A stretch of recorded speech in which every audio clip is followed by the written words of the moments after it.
Welcome back. In this video, we're going to cover how to create the bill of material. To give us something to practice our bill of material with, I went out and found some real simple jewelry box plans. So you'll notice this link on your Google Classroom page as well. When you open up the link, it's going to have a picture of the jewelry box, kind of an exploded picture here, so we can see the different parts that make it up. And if you scroll down, it's got a cutting list, which is a good base for us to build our bill of material off of. Now, I want to point out a couple of things. This magazine article that I found this in also talked about how to build some special tooling to make this. So we're going to ignore the bottom part here where it says carriage for routing keys. The keys are made out of 1/8-inch thick material. That's all these little wedges that go in to lock the corners together. That would probably be scrap stuff that you've got laying around your home, or if we were putting this together at the school or around the school shop. So we're going to concentrate on making our bill of materials for parts A, B, C, and D here this week. We're not going to include the keys, the seat board, or the sideboard in our project. So let's start this off by opening up a new tab on our internet browser. And then we'll go to the Tic-Tac-Toe Google Apps box, and we're going to open up a Google Sheet here to, again, make the computer do some of the work for us. And we're just going to open up a blank sheet to use as our bill of material template. So that's going to be the first thing I do is add a title up here. I'm going to call this my bill of material. And I might even call this my template. All right. So the reason I'm calling it a template is we can come back and we can go file, make a copy of this after we get a couple of things set up, and we can use this document over and over and over. Okay, I mentioned some of my Woods 2 students maybe have done this already. You folks, if you're going, yep, I've already done that, you could fast forward the video and get to the part where we put in some information here. Okay, so we're going to go set up some titles on the top. The first one we're going to do is our part name. Then I'm going to tab over to the next cell. This one I'm going to do my quantity. All right, I'm going to just abbreviate it. Okay, then we're going to enter in the dimensions of our parts. We talk about all parts in terms of 3 dimensions. All parts usually have got a length, width, and a depth. All right, sometimes we might call the depth the thickness. Then we're going to calculate, remember that unit of material, or that volume of material, that's going to be our board feet. All right, and finally, we're going to figure out what the cost for each part would be based off the amount of material we're using. Okay? So at this point here, I'm going to come back to row number 1, and I'm just going to do a little formatting here just to dress it up a little bit. I'm going to click on bold. If you wanted to turn some grids on for this thing or change the font, you're more than welcome to do that at this point. I think I like it with the grid off. Oh, can I do Control Z and get rid of it? There we go. All right. So then I'm going to come down and I'm going to write a formula in this first cell here where it says board feet. Right. So to do this formula, I'm going to go equals. That's going to tell it to do some math for me. And then I'm going to come click on this cell here where I've got my length. Okay, I'm going to multiply it. So on your keyboard, the multiply is the little asterisk above the number 8. So I'm going to hit Shift and the number 8. Then I'm going to click in my width column. Okay, and then I'm going to do Shift in the number 8 one more time, and I'm going to multiply it times the depth. Okay, now we're going to enter numbers in here in just a minute in inches. And if you remember, a board foot is a 12 by 12 by 1 inch piece of material. That's 144 cubic inches. Okay, so right now we've multiplied 3 numbers together. So to convert this cubic inch number into board feet, we're going to divide it by 144. All right. So now I'm going to hit enter. And right now it says 0 for my board feet, right? Because I don't have numbers entered in these cells over here, but eventually we will. Now I know I'm going to end up using this formula a couple of times, so I'm going to hover over the little dot in the lower right-hand corner, and I'm going to drag this down to fill up 4 spaces, because I know I've got 4 spaces on my project for this week.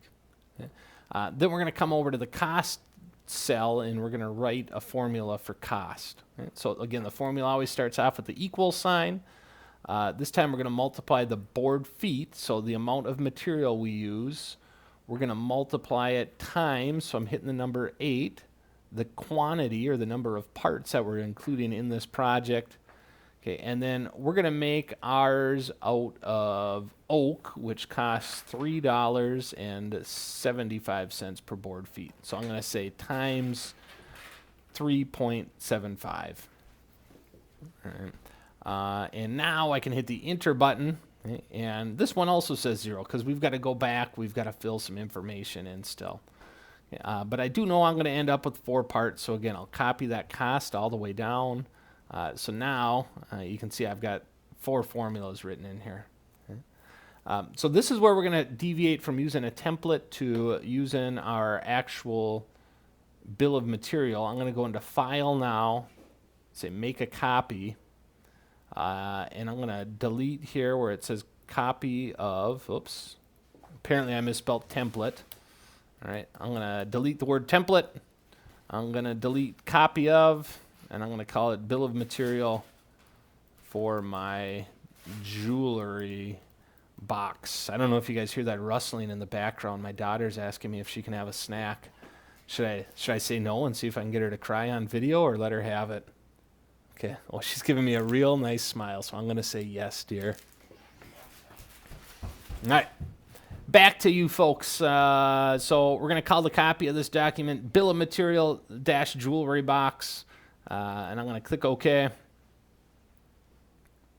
right, so here we are looking at our bill of material. So now at this point, I'm going to go back and forth between these. I've got to make the bill of material for this specific jewelry box. So I've got my part names listed here. I've got a lid, a bottom, an end, and a side. So I'm going to come in and I'm going to enter in those part names. I got a lid, a bottom, ends, and let's make sure I click the right one, sides. All right. Now, over here, they've got their quantity listed. You can see there's one lid, there's one bottom, there's 2 ends, and there's 2 sides. So this part here on the back, this part here on the front are the exact same size, and the same with the 2 end pieces. So I'm going to come into my bill of material jewelry box, and I'm going to enter in those quantities. I've got 1 lid, 1 bottom, 2 ends, and 2 sides. Now I'm going to enter in the sizes for my individual part. They've got theirs listed backwards. I said all objects have a length, width. I called it a depth. They called it a thickness. They've got theirs listed in the opposite order as I listed mine out. It doesn't really matter. We're going to multiply these 3 numbers and come up with the same answer. But I do want to point out they've got fractions in here. Inventor doesn't like fraction. I'm sorry, not Inventor. We're using Google Sheets here this week. I'm frazzled with this online learning.